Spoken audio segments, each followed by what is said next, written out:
keldik. Mana shunaqa joyda delivery qilar ekanlik.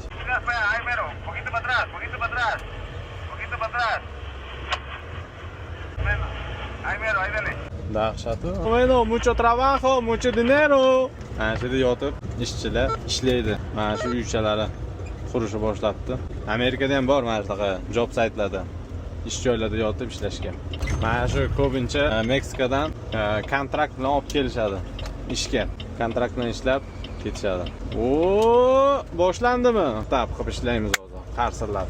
Stop sign. Construction zonalarda juda ehtiyot bo'lish kerak stop signga. Odamlar uchun yo'laklar qilingan, juda chiroyli qilib.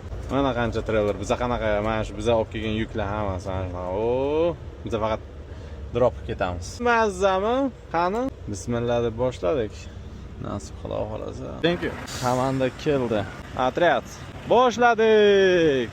Oversize signlarimizni eshitib tursak, boshdan bahor bo'lamiz, ehtiyot bo'lib, qanqillatmaymiz. Necha marta urganman palla boshi. Kaskam sinib ketdi bir marta. Bu o'yinlarimgacha nagruzga tushgan. Shu endi bitta bo'yinni borib tekshirtirish kerak.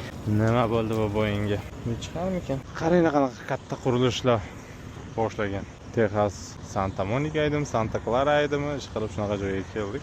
Pecos, Texas yonida ekan. Bu nima construction bilmadim. Warehouse-lar, ishchilarga uy, yotoqxona, shuncha ishchi.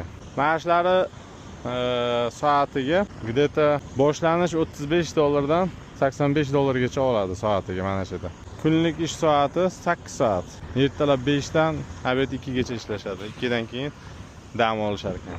Amerikada ishchilarga mana shunaqa sharoitlar qilib beriladi. Полностью. Bu yerda напряженный ishlash kerak emas.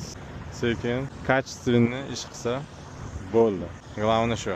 Mana shunaqa texnikadagilar soatiga menimcha где-то olsa kerak deb o'ylayman. $120gacha. Bu yerda texnika haydash hamma vaqt soati qimmat. Amerikada shunaqa.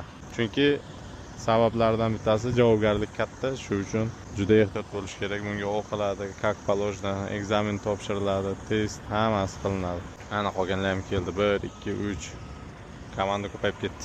Mana shunaqa qanotlarni olsa, orqasida bundan ya bular o'lib qoldi bu. O'ldirdingiz-a shuni. Hamma pendami? Ha, hammasida biz. Futbolchilar yasatmadingizmi? Sakrab chiqdi. Zo'r chiqardi-da, bilib tur. Ayting, bizlarni qo'yib qo'ysin jamoamizni. 3 kishi sakrab chiqqan. Ana, yana bitta qo'yib qo'yinglar, mana mashina o'ynaydi. Ya uni yechmay turinglar dedi-yu. Chainga yechmay turinglar dedi-yu. Hay.